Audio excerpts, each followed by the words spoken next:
Welcome to the Introvert Dating Success Show. I'm your host, as always, Harry Wilmington. And today we have a special guest on our show. His name is Roy Biancalana. He is a certified relationship coach, and he is a nationally recognized expert in the field of attraction and conscious relationships. He's also the author of 3 #1 best-selling books, the latest of which is Relationship Bootcamp, Hardcore Training for Life, Love, and the Pursuit of Intimacy.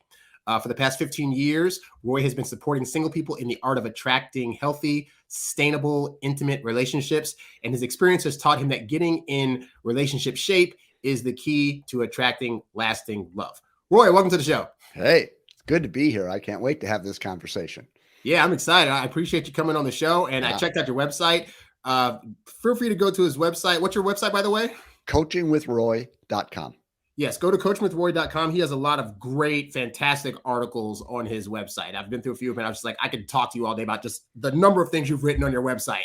So definitely check that out, guys. But I always like to start off by asking my guests, like, what is your relationship journey from like when you were a horrible dater to when you started being able to date, get into relationships? Like, what does that journey look like? Yeah, you nailed that one right there. Like I often joke with my clients, just don't do anything that I did and you're going to be just fine. Okay.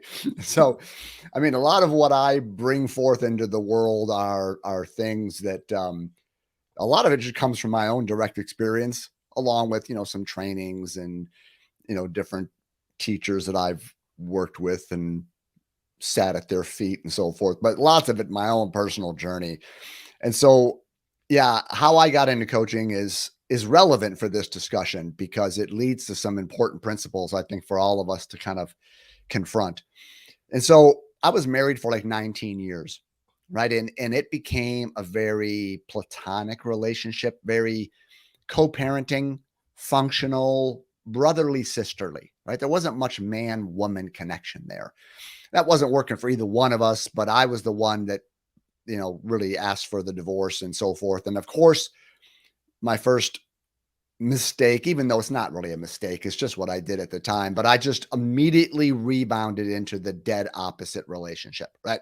I just met somebody and it was a really sexual relationship, which at the time was kind of nice for me because it had been a long time. But it was definitely just a reaction and a rebound from what I'd been through. And so I was with her for 2.5 years and we got engaged, and 6 months before the wedding, she dumped me. Okay. Wow. Now that one crushed me.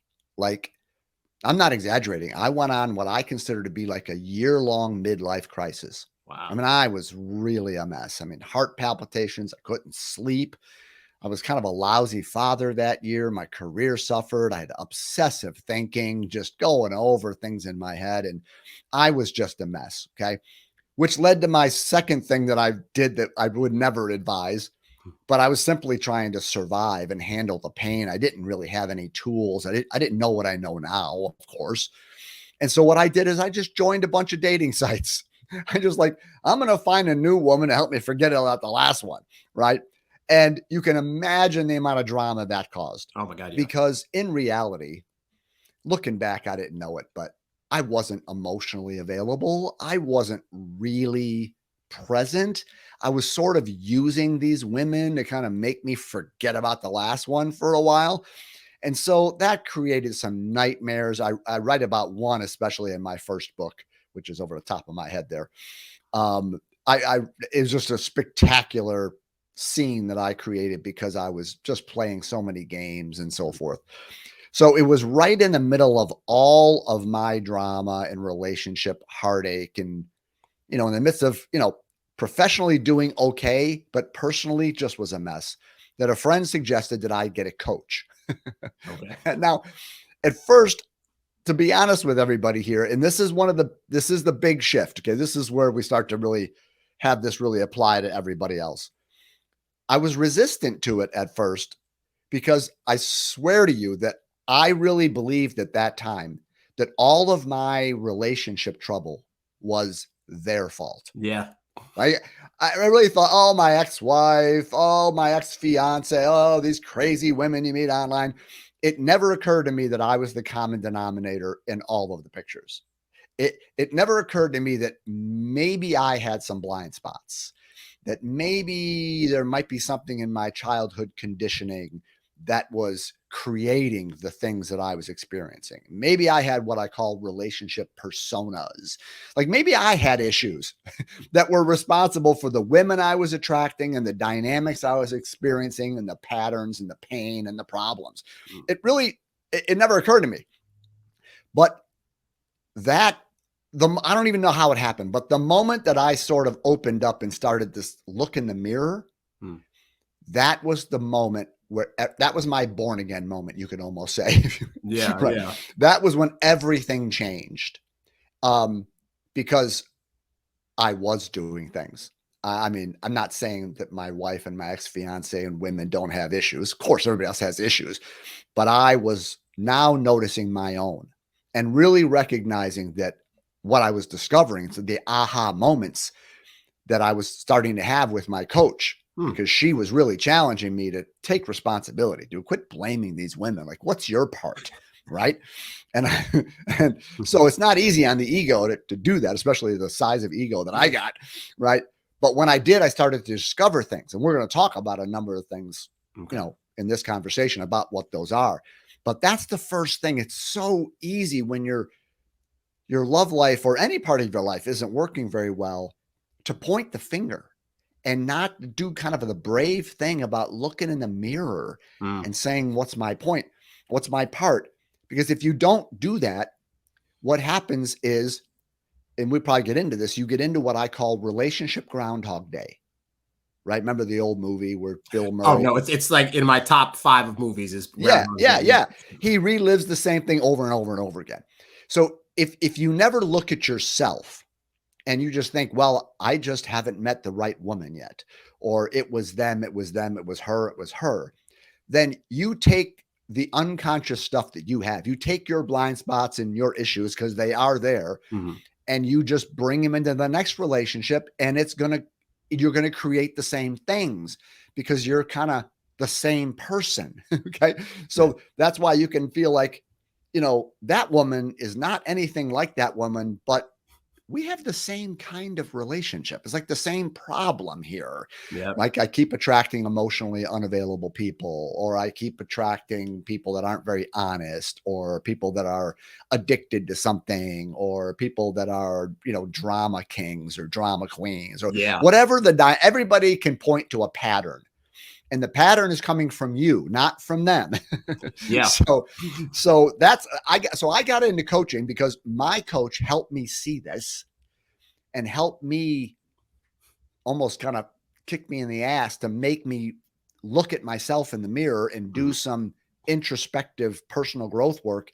That was so profound for me because it led to me meeting and dating and falling in love with an amazing woman. Been together now 13 years. Oh, wow. So it was so profound for me. When I came out of that, I'm like, okay, I want to do for other people what my coach just did for me. Right. Because the fact that my love life has turned around is not because I got lucky. It's not because like the gods were on my side. No, I asked certain questions. I looked at certain issues. I faced certain things that if anybody does the same thing, you can have the same results. Yeah. So it was the process that I did.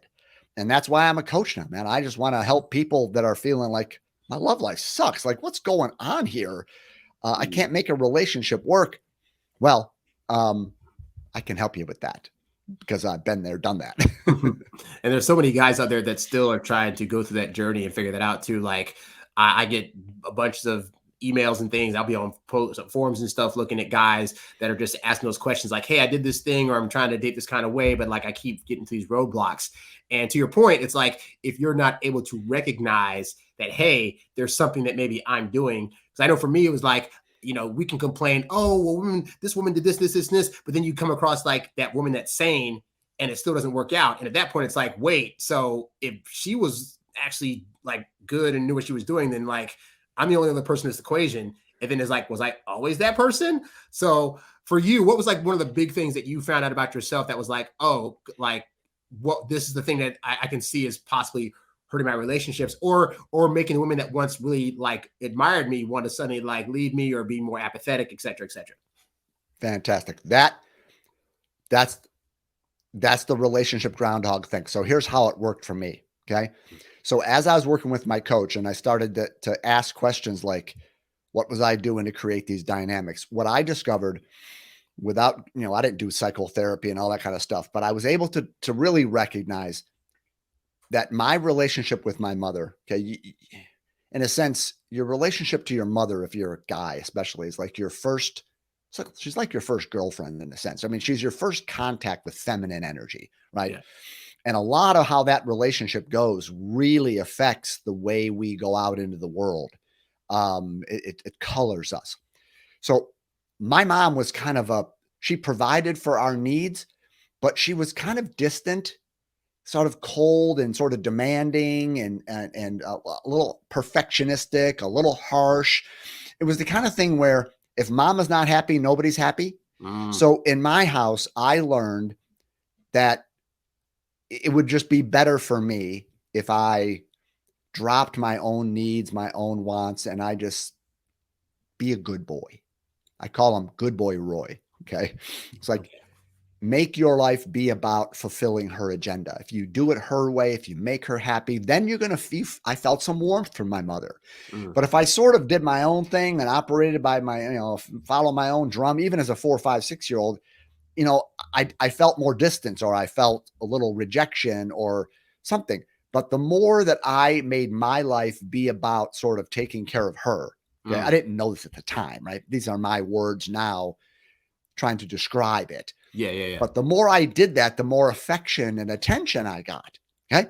Now you fast forward, I'm 40 or whatever, 45, back when I was single and going through all these nightmares with my ex-wife and my ex-fiance and everything, mid 40s-ish. Yeah. Here I am, and I have this unconscious really belief. Well, the way you get the attention and the affection of a beautiful woman is by making your life be about taking care of hers. Okay. So I literally met my ex-fiance, and within 2 weeks, I was basically raising her kids. I was doing her laundry, cleaning her house, doing the grocery shopping, taking the kids to soccer and to tutoring things, and cutting her grass and washing her car. I mean, I was just ignoring whatever I wanted. And I was just out of fear, just because she would never want me. This woman would never want me unless I made my life be about taking care of hers. Right. Okay. So I got in, basically. Yeah. So I really was functioning like just being the world's, in fact, one of my chapters in one of my books is called The World's Greatest Boyfriend. Okay. And there's nothing wrong with being a Mr. Mom type. If that's the way love expresses itself through you, that's fine. But I was doing it because I was scared. It's like, that's the only way that was my strategy of getting a woman to want me. It wasn't like I was authentically wanting to love that way. No, I don't want to wash your children's socks 2 weeks after I met you. Thank you very much. But I'll do it, especially because as I took care of her based upon my first marriage, then she took care of me, if you know what I mean. Okay. So there was a codependency happening here, right? So I learned as a child to be Good Boy Roy, or as I call him now as an adult, Roy the Rescuer. Because here's what I found my coach. I kept telling my coach, why do I keep meeting women who are very successful in their careers? They're busy, they're kicking ass, they're working 60 to 80 hours a week, but then they're a single mother and they've got a couple of kids and they've got a household to manage, and they're just overwhelmed. They're stressed. They're just overwhelmed with it. Why do I keep attracting the damsel in distress? The woman who needs to be taken care of and sort of rescued. And she's like, because you see yourself as a rescuer, because you learn the only way you can get a woman to love you is if you devote your life to taking care of them. So you're going to meet women who need to be taken care of. Rescuers need damsels. Yep. Right. And so I share this so much that if you're going through life with a wrench in your hand, you're going to find broken down cars. I mean, if you're a mechanic, mechanics only go with broken down cars. They attract one another. And we'll get into the law of attraction, because this is where the law of attraction can work against you. Yeah. If you're in that persona like I was, is like, oh, I got to rescue a woman. Well, then I kept meeting women that needed to be rescued. And to your point, there were times when I was doing that internet stuff, Mhm. and I wasn't yet aware of these dynamics. I actually met some really solid women that had careers, but they were mothers. They wanted love and support, but they weren't victims. They were handling their lives. They were doing fine. But I didn't connect with them because I think on some level, those women who weren't damsels could feel my Roy the Rescuer thing, right? They could kind of feel that I was, like I don't need to be rescued, right? So it wasn't a verbal thing. It wasn't a conscious thing. But I do remember kind of the better put together a woman was, the less she was likely to respond to me. Equal attractiveness, right? But the women who were just trying to survive, just trying to hang in there, man, was I the greatest. Oh, I'll come over, baby. I'll fix that for you. I'll take care of you. Right? And so I kept attracting the damsel in distress. And so that's one of the major things that if your love life isn't going well, and if you can point to patterns, is you want to do the work to ask yourself, what do I believe about me? What maybe did I learn about love and intimacy and connection in my childhood? Yeah. And how is that warping things a little bit, right? How is that creating these kinds of unhealthy chemistries, right? Because chemistry has a couple of different perspectives, right? Roy the Rescuer can create chemistry, but only with damsels, right? So there's a healthy kind of chemistry, just a masculine, feminine dynamic, right? And I don't mean to be talking heterosexually necessarily, because the masculine and feminine are energies, and they're even present in gay relationships, trans relationships. They're just two polarities in the universe, right? So, but you can have that polarity chemistry, or you can have the persona chemistry. That's one of the things I learned. So I really had to work on, to be honest with you, at the age of about 45, who am I if I'm not Roy the Rescuer? So it's like having to shape find a whole new identity that's going to be more effective than the one you currently have for your relationships. Right. And I would put it, I had to find my authentic identity that was always there, but that in my childhood, it got covered up because, when we're kids, we just want to be loved. We want to feel wanted. We want to feel safe. We want to feel connected. And as children, we don't really know we're doing it consciously, but we will become anything that we need to be to feel that. Yeah. We will hide things. We will change some things. We will not be this. We will not show that in order to feel loved and connected, rather than maybe punished or rejected in some way. So we come out of childhood sometimes being disconnected from our authentic selves. We've just become the person that mommy or daddy could handle. I mean, a classic example is the little girl who's got a father who can't handle emotional women. And so, she's just realizes, if I want to be close to my daddy, I just got to be a happy little girl that goes along to get along and is never emotional, never a bitch, never angry, never sad. Because if I'm just a good little girl, then daddy will want me. Well, she grows up and she's 45 and she's repressed beyond belief, right? Because she's been trained, I've got to store that stuff or else I get disconnection or judgment. So this is just a psychological thing that happens to all of us. But the journey is to notice and become aware of the persona. And then once you kind of see the phony Roy, right? The Roy, the rescuer, the one who feels insecure and unwanted just for who he is. And he has to be a certain kind of guy to get a girl to like him, right? Yuck. Once I started saying that that's not me, I literally asked my coach, I don't even know who I'd be if I wasn't that guy. And she was like, welcome to the path, right? Like, yeah, you have no idea who you are if you're not that, but that's what we're here to discover. Who are you when you're not scared? Right? Who are you when you just feel grounded and alive? And who's that? Who's that Roy? Right. Right. And I was then able to find out that there are women that like that Roy. I'm married to a woman that doesn't like what I call Casanova. That's kind of I gave him a little Right. nickname, right? Just the womanizer kind of thing. Yeah.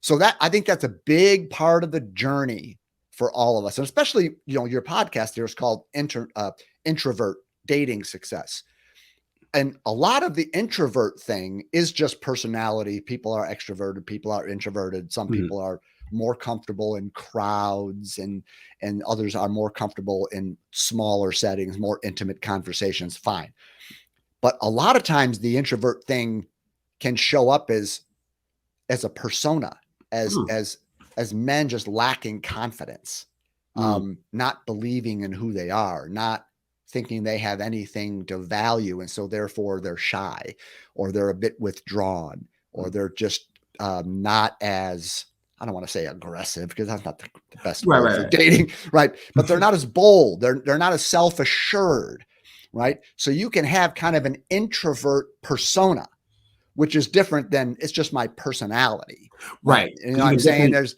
well, And because you that's look at, a part of an exploration there. I talked to a guy recently on my podcast that said he used to be an extrovert, and then he had something happen where like the chemicals in his brain, like he became more like by default of that, like he became an introvert because just for whatever, I think it was some kind of accident he went through, or whatever. But like Oh it gosh. caused Yeah. it caused him to like want to not have so much noise around him and stuff like that. And I think about that where it's like you might have somebody that PTSD. would normally be extroverted, but because they've been rejected, or they don't look the best, so people have always been like pushing them away, or they've had like they just kind of retreat by default, but that's not what they actually want to do, Right. So that's a great thing to explore is my introversion or extroversion, but in this case, introversion, it's that part of my authentic self, or has it sort of developed from something in my background, from some experience I've had, and so it's not really my authentic self, Yeah. right? So, yeah, in general, I mean, this probably as good as anyone, but extroversion just means that you kind of get energy restored to your system by being around people. Yes. Introversion is you get energy restored to your system by being alone, right? There are lots. I'm technically an introvert, but I'll talk your freaking brains out. Oh Okay. yeah. Right. But it will drain me. By the end of the day, as I work with my clients and I talk with you and I record my own podcast and stuff like that, I'm drained. I need to be quiet. Just put me in front of a TV and we watch ESPN a little bit and let me recharge. An extrovert is like, let's go to dinner after that. They're so filled with energy. Yeah. So in my work, I don't deal so much with that. I deal with the guys who are maybe more shy or withdrawn or lack a kind of self-assuredness because of maybe the way their parents treated them, or their childhood experiences, or dating experiences, or being dumped or broken up with a few times, and they're gun shy, and they're just put a wall around themselves to protect themselves from being hurt. And so they're just squeamish. They're uncomfortable in the dating scene because of the former pain. That I think is pretty common for guys because we don't like rejection much.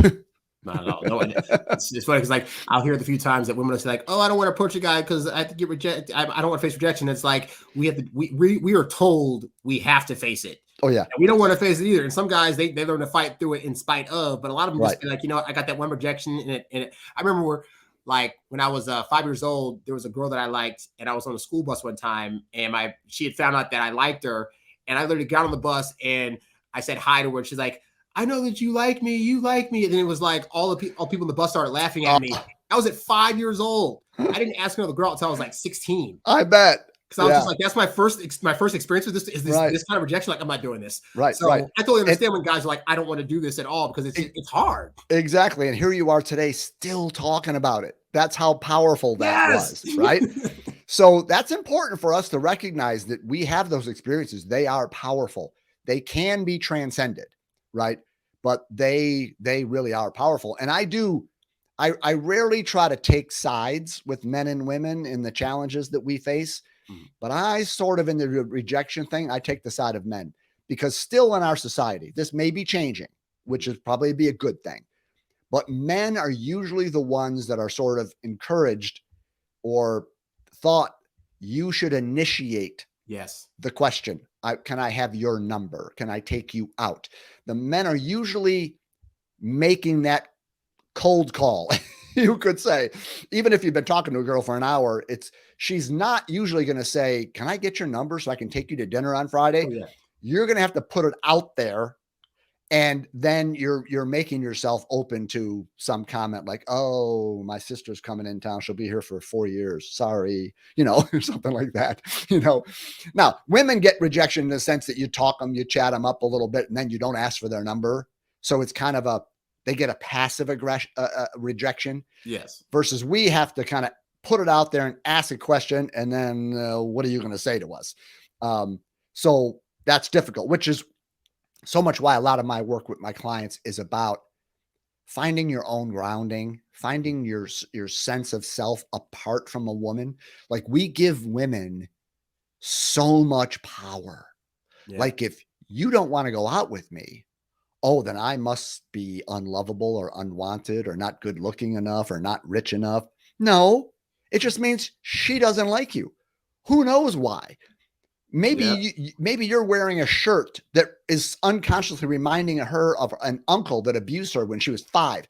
In other words, you have no idea why women don't respond to you. It's just not personal. I was thinking when you were saying earlier, like even going back to like, if you're a guy that has his stuff together and you know where your life's going and you meet a woman that rejects you, well, she could be one that's like, oh, like I'm so used to dating people that are in chaos that you not being in chaos is a turnoff. And you're sitting there like, but I have everything together. And it's like, and that's the problem. Right.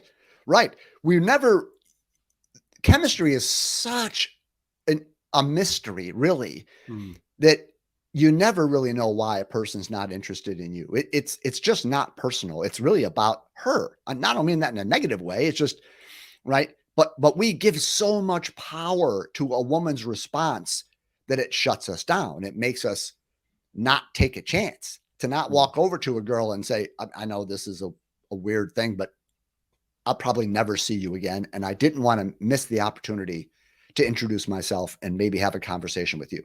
Yep. Right. We don't have that kind of assuredness and that kind of boldness to take a chance because, oh, she's so beautiful. If she were to reject me, I just couldn't handle it. It would mean, no, it's right. So these are the things that we got to work on as guys, especially here. And I'm being partial to guys right now, but I'll beat up on us later. I did have one more question pertaining to what you just talked about earlier. So if you're in a place where you're recognizing, okay, I'm attracted to these kind of women because of this thing in my past or whatever, then at the point that you recognize it, how do you then get over being attracted to that particular kind of woman? Like if you're addicted to like women that are needing to be rescued and you're like, okay, I recognize why that is. How do you say, okay, I'm not going to be attracted to those type of women anymore? And then how do you become attracted to the better versions of women that you have to date? That's the money question, right? How did I get out of being of attracting damsels in distress over and over again? Yeah. Okay. So think of your relationship persona, and that's part of the work that you have to be able to identify what's your fear-based way of relating to kind of get attention and affection. Think of it as a shape of a puzzle piece. If you ever made a puzzle as a little kid, 1,000-piece puzzle or something. Each piece has got a certain kind of shape. And that shape doesn't go with just any piece in the puzzle. It goes with its matching reciprocal piece. Yeah. So Roy the rescuer with the damsel, they fit together like cookies and milk. Okay. So here's a mistake that most of us make. We say, I don't want to attract that kind of person again. Where can I find a woman who's kind of got it put together? Or where can I find a guy who's not a wounded soldier? Because a lot of women report they feel like a nurse. They keep attracting people that are wounded and hurting and they need to be patched up. And then you get that dynamic of over-functioning, under-functioning, and that kind of codependence. Okay. So I want to find a guy who's not wounded or who's got not those kind of problems. Well, as long as you're still shaped like that puzzle piece, you will always attract it. So the key is to change your shape. The key is to get out of Roy the rescuer, to find that authentic way of being. If you change your shape, then you fit with a different kind of puzzle piece. Interesting. Okay.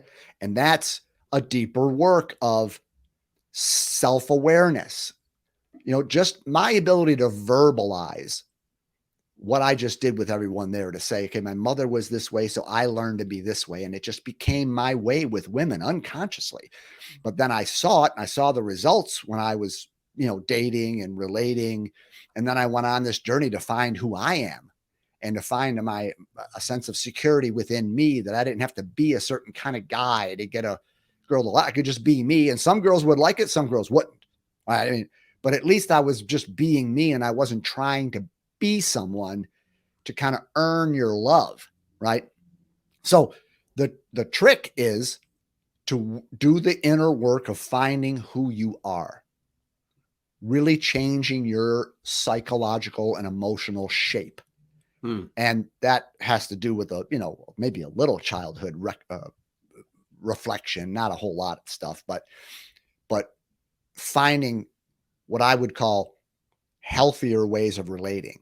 A big thing of what I do is I kind of frame my work as a relationship coach. In fact, I sometimes call myself a relationship trainer, in the sense that in my world, you need to get yourself in better relationship shape. Part of that is to get out of a persona, to get out of these false ways of being, right? But like, I've identified like 7 relationship muscles in my book. I think where is it? That one. Where that? Right. Well, yeah, because it's opposite on the screens, but yeah. It's called relationship boot camp, right? So it's about getting in relationship shape. Yeah. And that's the kind of work we need to do to kind of get rid of some of that false stuff and find our authenticity. And then things are much better. Right, because on your website you have a thing called the relationship fitness quiz, which I thought was brilliant. And I'm like, oh, like what does that mean? Like how can that quiz, for one, help a person figure out where they are, and then what is in your definition of relationship fitness? What does that mean? Yeah, relationship fitness means that you are functioning at the highest level of yourself, right? You're being the most awakened, evolved person that you can be. You're growing, and you're not functioning from ego.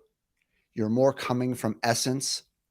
So it's not unlike physical fitness in a gym. What does it mean to be in great physical shape, right? Well, your muscles are strong. You have good cardiovascular health. You have a good stable core, right? There's these fitness markers as to what real physical health is about. And it's the same way relationally. There are these relationship markers that let you know, are your relationship muscles really strong and fit, or are they sort of weak and flabby? Right. Okay. And so my book is identifying those 7 muscles, and it's all about how do you strengthen those muscles? And we can get into a couple of those. Yeah. What I wanted to point out is the issue with the law of attraction. And I think now, since we've talked about the Groundhog Day syndrome and these personas and these matching puzzle pieces, you can see why I'm sort of not a big fan of the law of attraction, in the sense that, it works. It's real, but it'll work against you. Now, how will it work against you, in the sense that, like, because I know, experts will say, like, well, if you just draw out who it is you want, then you'll get that thing. So you would think people will know either what they want, or if they've in the past not gotten what they want, they'd say, okay, I'm going to concentrate now on what I actually do want in order to get that. Right. And that should, in theory, work. So right. I would ask you, who is it that's writing that list? Is it the persona, or is it you? Right. So what I mean by it can work against you is the law of attraction is one of the things in the world that is so messed up with hocus pocus and extraneous ideas. It simply means that like attracts like. It means the birds of a feather flock together. It means that you're going to attract someone who's as healthy as you are. In other words, you never attract someone who is at a different level than you are in your psychological, emotional health. So if like attracts like, well, then if I'm Roy the rescuer, the law of attraction is going to work against me because it's going to attract Debbie the damsel. Do you see that? So if you're in a persona, you're going to attract someone else in a persona, and you're going to be at that level that you're going to create codependence because that's who you're showing up in the world as. That's your sort of your level, right? That's your fitness level, you could say. So you're always going to attract someone like you. And if you're in a persona, I guarantee you will never, just like I was describing earlier, I met some of these women, we had dates when they were really solid and put together and more grounded than I was. And there was no connection. There was no chemistry because we were on different levels. I was still stuck in, I'm not good enough as myself. I need to be the world's greatest boyfriend out of fear in order to get you to like me. And the women could sense that energy as an aura. And they were like, no, right? So the law of attraction works, but it should scare the hell out of you. It should scare you to the point of saying, okay, if like attracts like, then if I want to attract a healthy, sustainable relationship, then I don't need to look for them. I need to raise my fitness level. If I'm healthier, if I'm out of my personas, if I'm functioning in a more awakened, evolved way, then I'm going to attract a woman on the same level. And now we're in business. So if I have codependent themes, I'm going to get into codependent relationship. If I'm transcending that and waking up, then I'm going to attract at that level. So then the law of attraction can work for you. But it's always going to, you're always going to attract someone who's as healthy as you. So that's why one of my big things is, as much as possible, don't be thinking about where do I go to meet someone, or how do I approach them? What do I say? How do I flirt? Don't think that. Don't think about where you find the person you want. Think more about, can I get my vibration higher? Can I get myself in better relationship shape? Because now if I'm there, then whatever the mystery is of the law of attraction, it's working for me now. Yeah. Okay. Yeah. See that? So it's really good to focus your attention, because most of us are like, where do I find them? Where is she? Where is he? I want to find this really good partner that doesn't have, a bunch of weird, goofy, neurotic shit going on. Right. Well, if you're Roy the Rescuer, sorry, the only people that you're going to attract are going to be people that need to be rescued. Right. You can't get around it. It's impossible. So the more you're in shape, then you set yourself up for beautiful connections. Right. It's like you have to transform yourself first in order to be able to find the person that's going to then match that new persona, because the old one's going to keep getting the same results over and over again. Right. And that's what my work is. I've sort of taken that. What does it mean to transform yourself? What specifically do you need to work on? Yeah. Okay. So maybe we could talk about a couple of the relationship muscles. Yeah, I'd love to. Yeah. Okay? All right.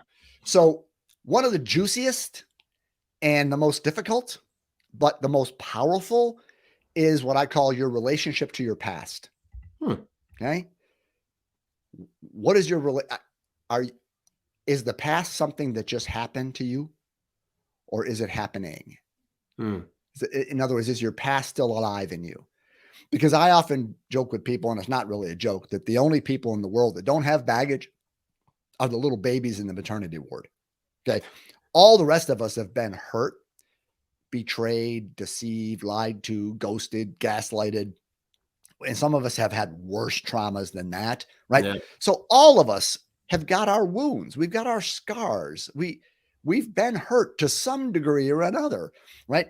Now, if that is alive in us, we create relationships that I kind of call like a menage a trois from hell. It's me and it's her and it's my past. And the three of us are in this relationship, right? Oh, that's never a good place to be. Because we have a tendency then to have that past when it's alive in us, when we haven't let it go, we're kind of holding on to it. Yeah. That we project it, right? It's if you've been cheated on by your last three partners and you're standing in front of a new person you met at a networking event or at church or online or at a bar, you're are you going to cheat on me too? Like, you can't help if that's alive in you for you to be suspicious. What are you going to do? Well, why should I trust you? Right. So you're going to have trust issues, and trust issues really sabotage our abilities to connect, because they make us be a little guarded or a little suspicious. That wall can be put up, right? Walls will keep you safe, but they'll keep you single. Right. Like, nobody can get in. Nobody can get in to hurt you, but nobody can get in to love you either. Right. So a big piece of work is that each person needs to ask, how is my past affecting my ability to be in the present moment and to be with an open, available heart? Remember, I said early on when I met these women online after my ex-fiance broke up with me, my heart was not open and available. My ex-fiance was still all in there. My past was alive in me. And I was, right. So I have a background. You might not know this. I have a background in professional golf. Okay? Oh, I didn't know.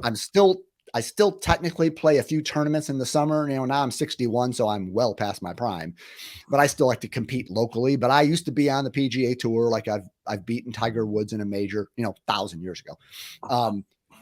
But so I've worked with lots of sports psychologists, and sports psychology is totally about one thing. It's your ability to face the next pitch or at bat or point or shot with a clean emotional slate. Like, if you're in the batter's box and you're like, oh my God, I've struck out 30 times in a row. Right. You're screwed. Right. You have to be able to be in the batter's box as if there is no history. You're just here.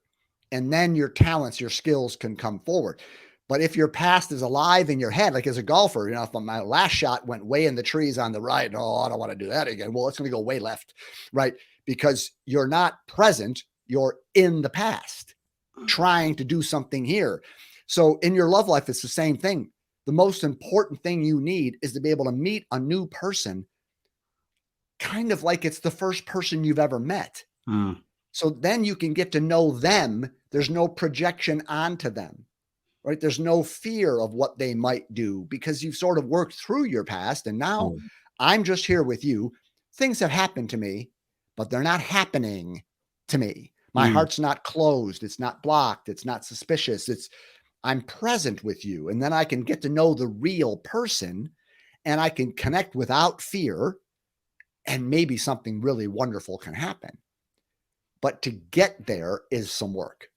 Well, I was wondering, how do you get somebody to get there? Because it's like, it's very true that you meet somebody new, and it can be very, very hard to get past previous incidents, or like you want to, like, I know, for example, I've had instances at times where, let's say I've dated women in my past that were jealous of, other female friends of mine. And then I meet a woman that's not jealous at all, but I still feel apprehensive about, like, well, I want to tell her I'm going to go hang out with this other person that's a girl. Oh my God. Oh no. Right. Like simple stuff like that, where it's like this other person has different reactions, but you're still banking on the previous reactions to happen. Right. Like, how do you get somebody to pass that where they can really be more focused and live in the present? Right. Well, that's the first step, to know that that's happening. So the way you work through the past, and it would take a long time to go through all the particulars, the first thing is you have to learn the lessons that your past was there to teach you. The way you let go and quit holding on is you really ask, what was my part in what happened, right? It's like we talked about at the beginning of the conversation. What is my part in how this happened? What is my responsibility in creating what I've been through? What can I learn from that, right? If you don't learn from history, you're destined to repeat it.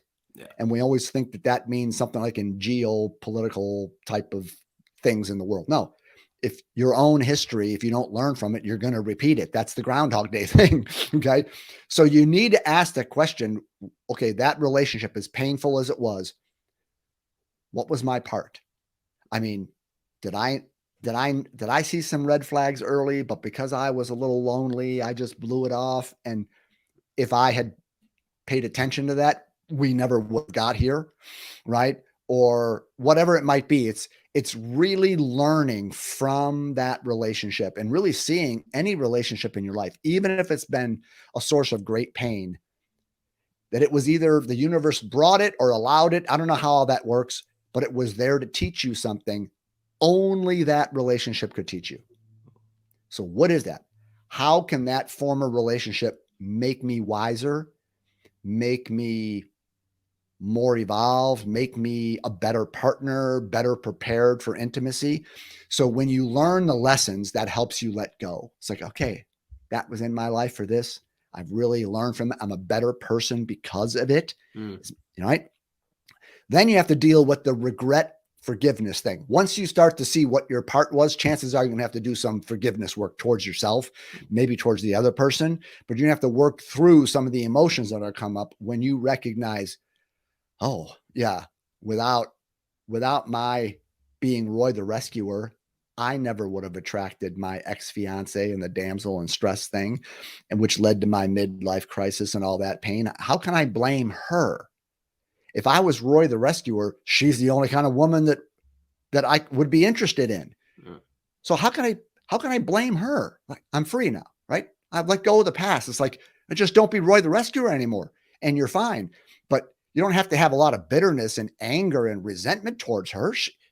She was just kind of playing the role that your movie required her to play. You follow me? So now you're free, right? So that's the first step is taking responsibility and learning. The second step is to do whatever forgiveness, kind of regret, resentment type of work you need to do. And the third then is, how do I live with this open, available heart? What do I do when some of that stuff is triggered? Because what you just mentioned was, yeah, you're on a date with a new girl and this one's not jealous. And then you're about ready to say you're going to hang out with someone, but you're like, oh, should I say something? Should I not say something? Right. When we've been hurt in the past, even if we've really worked through the things I just said, you can still get triggered. You can still, right? If you've been cheated on a couple of times and you're out to dinner with your partner or on a date and you notice they looked at someone, they checked out someone, that's going to trigger your insecurities. Okay. So we need to learn, how do we deal with stuff when it gets triggered? How do we stay in relationship with a person and be honest about where we are, but not turn it into a big drama, right? So it's learning, it's releasing the bitterness and the forgiveness, and then it's the techniques of dealing with triggers and how do I stay present when my past the buttons just got pushed. Follow me? So it might sound complicated. It's not as complicated as it sounds. It's actually quite possible to work through your past and have it get to the point where it's just that's what happened. Yeah. But it's not happening. I'm not bringing it with me on my date. It's not between me and you. I'm in the batter's box. And as far as I can feel in my body, this is the only at bat of the year. This is it. Right. Well, it's interesting that this is like, it's my last question. It's like, it's interesting that you learn all this stuff and you were later in your years, like you had been married and then you got divorced. Yeah. And so you're like 45 and you're figuring all this stuff out. And, I talk to guys that are in their 30s, like, I'm never going to find anybody. I should just give up and quit, yada, yada, yada. Yeah. How are you able at even an older age to still be like, I still have a shot at love. I can still figure this stuff out. I can turn this around without being like not thinking it wasn't going to be possible. Yeah. I guess what I would say to that is sort of your age doesn't matter. What matters is, do you want to become more self-aware? Do you want to learn about yourself and discover how you might be sabotaging yourself unconsciously, right? You can do that at 61. You can do that at 31, because even 20s and 30s, my relationship persona was formed by 5 years old, right? So even when you're young, you've got your own neurosis. I guess. You've got your own issues that are coming up, your own fear of rejection and your own personas and your own blind spots, and your childhood conditioning is there, whether you're 21 or 61. So it's kind of the same work. It's just that when I'm dealing with a client that's older, they have more stories to tell, right? They've just maybe been through more things because they've lived longer. But it's essentially the same thing. Are you curious about learning about ways in which you might be unknowingly sabotaging your love life? Or do you just want to blame it on online dating or women or men or my parents or, I mean, do you want to blame or do you want to do the work here? And I think that applies, across the board. Yeah. So I figure you can't do both. You can't be complaining about how all women are X, Y, and Z, and then also want to date them. Like that's a hard thing to balance in your head. No, because you see them as the enemy or you see them as a threat because they could hurt you. Right. And so, then you have you kind of have I want you, but stay away. You kind of give this feeling off. Right. And usually people that feel that way, relationships don't go past 2 or 3 months. They kind of start out, they're pretty hot, they're pretty good. And then for some reason they fizzle.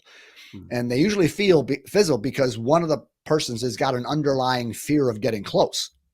They have an intimacy phobia, you could say. And it's like, chemistry is one thing, but really opening my heart because I've been hurt. No, I don't want to do that. So then you find reasons to pick at them. You find little things to, be upset about. And then pretty soon, they're not the right person for me.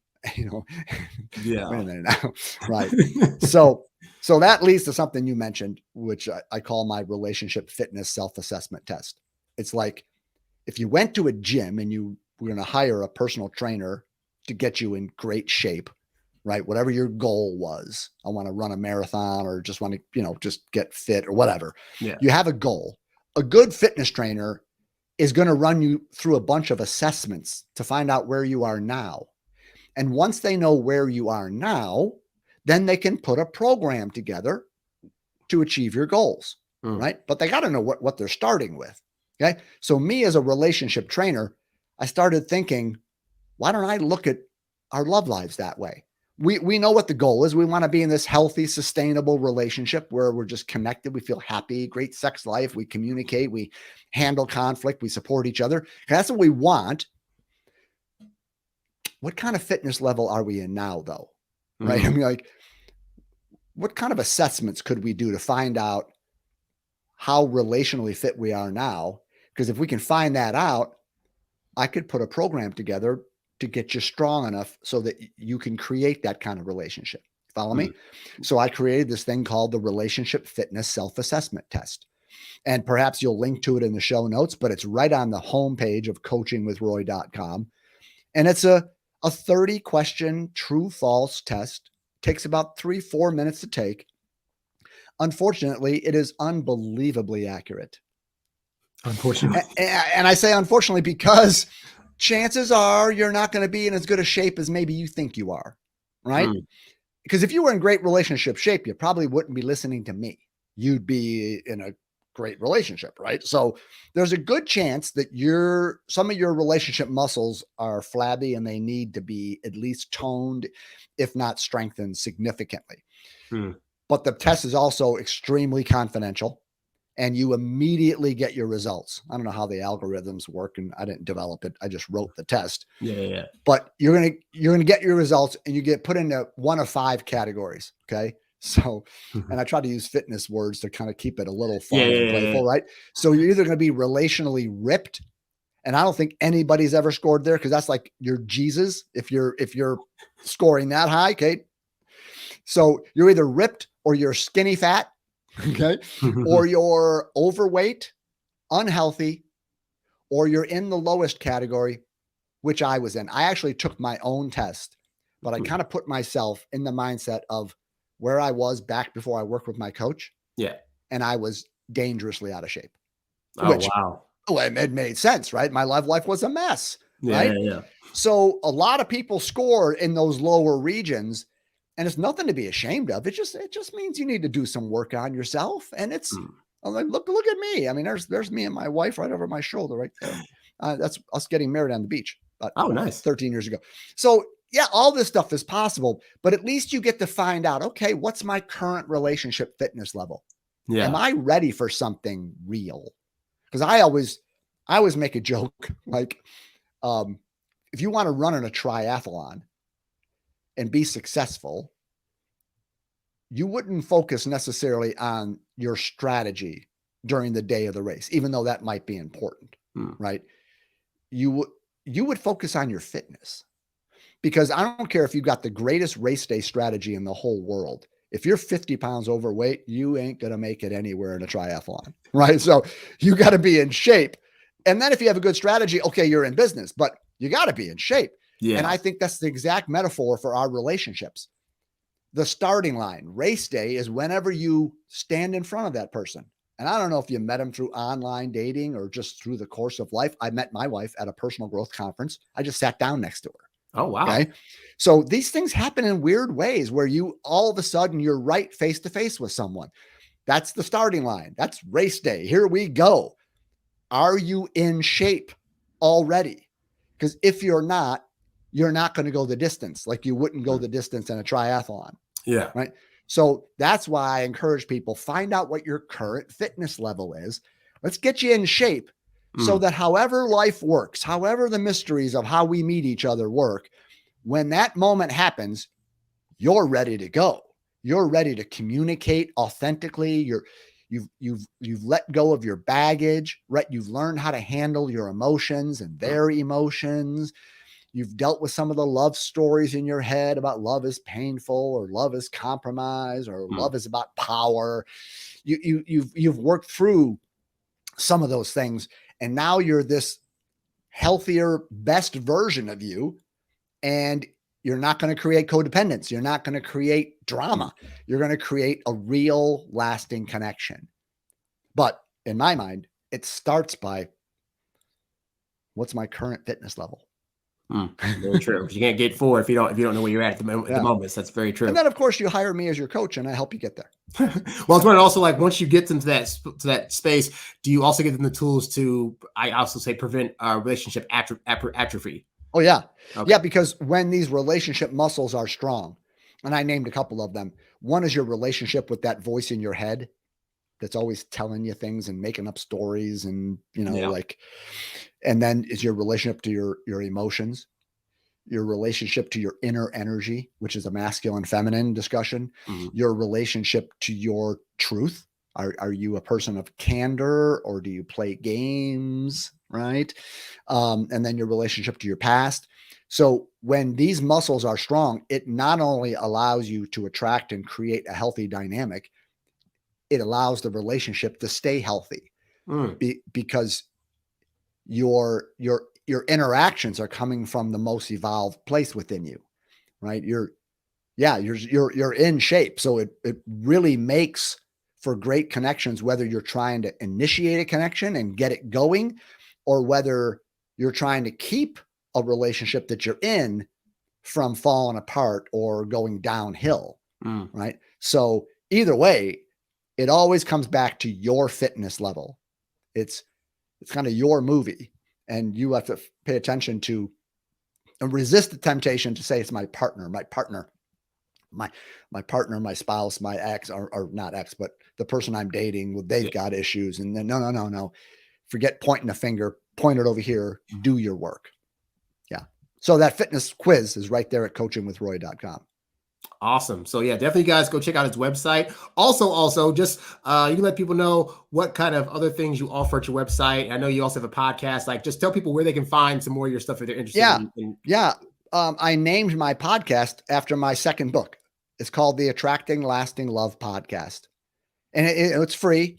And I just talk about all kinds of different issues that are involved in trying to attract a healthy, sustainable relationship. So yeah, you can find it on Apple or wherever podcasts are. I mean, it's everywhere. So the Attracting Lasting Love Podcast. And then my website, Coaching with Roy, you can find links to my books on Amazon, and I've got video courses.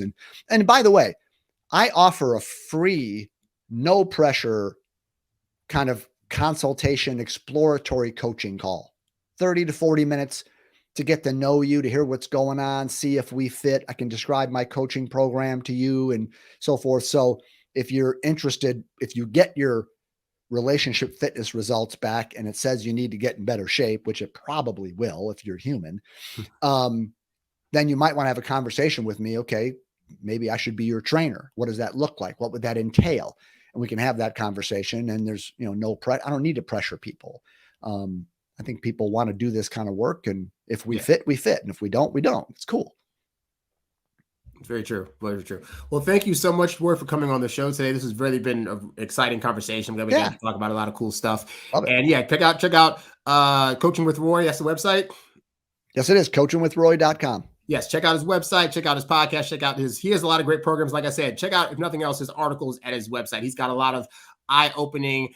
I like people that have differing opinions about things that are out there and then being able to give justifications as to why they feel that way. And he has a lot of great stuff that'll be, for those of you guys that are listening to hearing traditional standard advice, there's some stuff on his website that's really, really good and will make you think about things a little bit differently as it pertains to your own relationship. So totally enjoyed those articles. So that's it for today's show, guys. Thanks for checking in. Be sure to go to introvertdatingsuccess.com and check out my various ebooks, audiobooks, programs, all designed to help you date as your introverted self while still getting your precious alone time. That's all we got for today, and I am out. Peace.